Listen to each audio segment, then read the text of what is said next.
Good morning, everybody, and welcome to St. John United Church of Christ for this, our Sunday morning Sunday school devotion. I'm Pastor Jana Myers, and I am so grateful that you are here with us for this, the third Sunday of Advent already. How did that happen? So we have two more Sundays, well, really, just one more Sunday, and then one more Fancy Pants Sunday before our Advent is closed and Christmas is upon us. This morning, we have a more challenging lesson because Advent is a season where we dig into some of the harder realities, God's prophetic voice, not just the beauty and the blessing of the season, but also the chaos and the challenge that comes with yearning for a different creation. And so this morning's lesson is called Heritable, and it's from Quinn Cadwell. You can find it at the UCC.org Still Speaking Writers Group page, the daily devotions. But I will warn you that it is hard to find this one, so just use the link on the bottom of your screen or the QR code. It will take you directly to this morning's link called Heritable, or of course you can go and search it over there. But I assure you, the link will get you there faster. Our focus verse this morning is Luke 1, verse 50. Mary said, "God's mercy is for those who fear God from generation to generation." Our author writes, in the winter of 1944 to 45, a German blockade in the occupied Netherlands cut off shipments of food and other necessities. The resulting famine is known as the Hunger Winter. After its end, the Dutch famine birth cohort study famously followed its survivors. And its subsequent studies discovered that children of those who were pregnant during the Hunger Winter were more likely to have a whole range of health problems, from diabetes to schizophrenia to heart disease and more. Not only that, there is evidence to suggest that the grandchildren of survivors also have higher rates of a variety of the same illnesses. The descendants all have all the food they need, but they're famine-struck nevertheless. Intergenerational trauma is real. PTSD is heritable. For the sins done to their fathers, children suffer not just behaviorally, but phenotypally, meaning genetically in our genes. Grandchildren bear the epigenetic scars and the hunger of their grandparents. Jesus' mother, Mary, had been through plenty of trauma and was betting there'd be more. There's no accident she's saying these words while pregnant. She knew her son would be born with her bruises, and she was determined to pass on God's grace as well. The Bible is preoccupied with God's constancy through generations.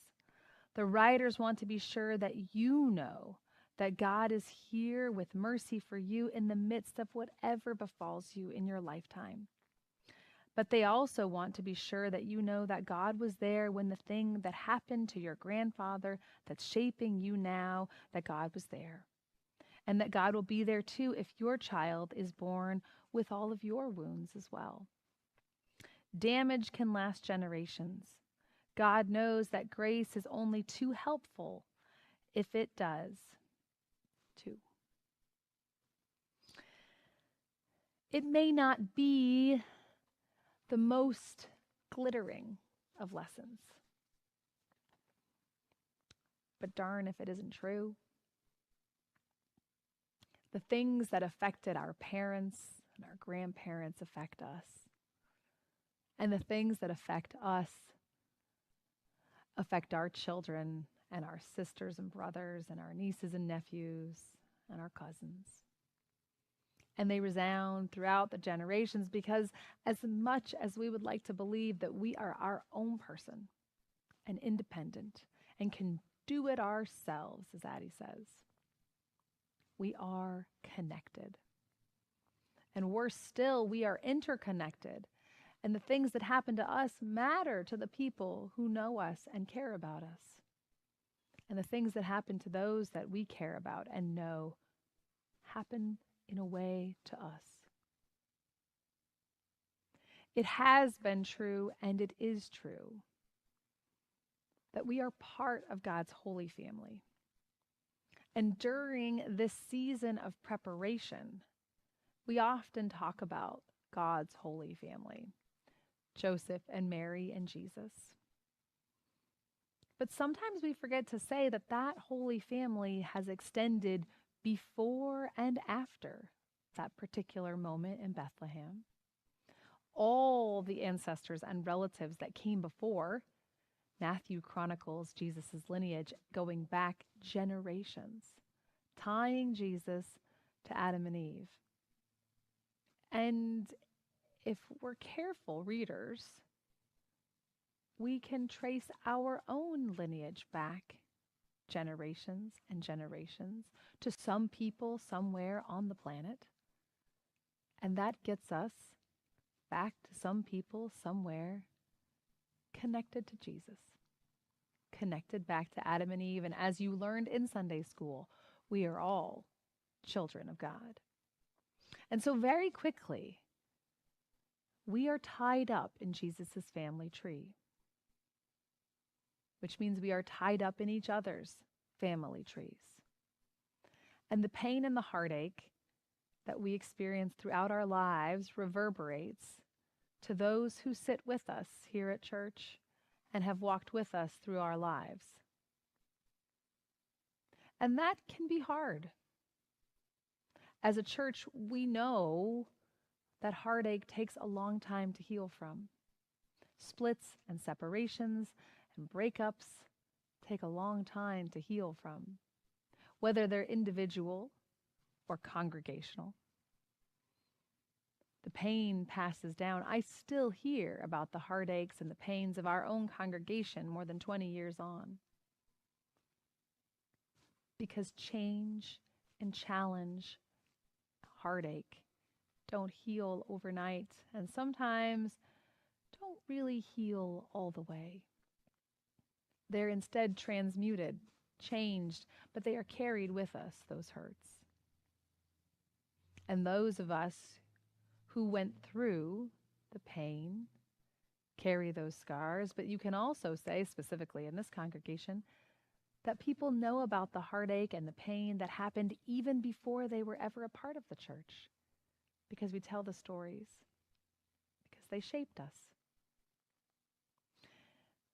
And what I am always amazed at when people share the stories of their heartache and their hurt and their pain is they name those who walked with them, who helped them, even if those people are no longer here or even a part of their lives. It's as if the grace and the strength that goes with us in the pain becomes fused together. And when we tell the story of the heartbreak and the hurt, we also tell the story of the strength and the support. This is part of what Advent is about. God doesn't need to come into a perfect world. God doesn't need to fix what isn't broken.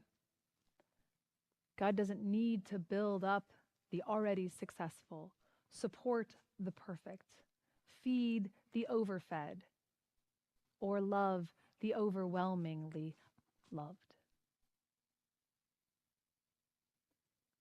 Where God needs to enter in is into the broken and the hurting and the unfed and the unsheltered and the unloved, into the places where people have been pushed out and ignored, blocked off, set into an occupied blockade, denied of food and resources.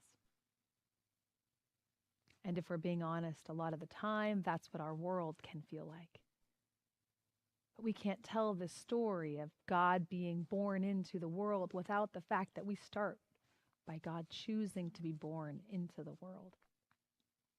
So in the midst of all of our heartache and pain, Even by telling those stories, we choose to tell the stories of God's presence and God's love, even if we didn't know we were naming it.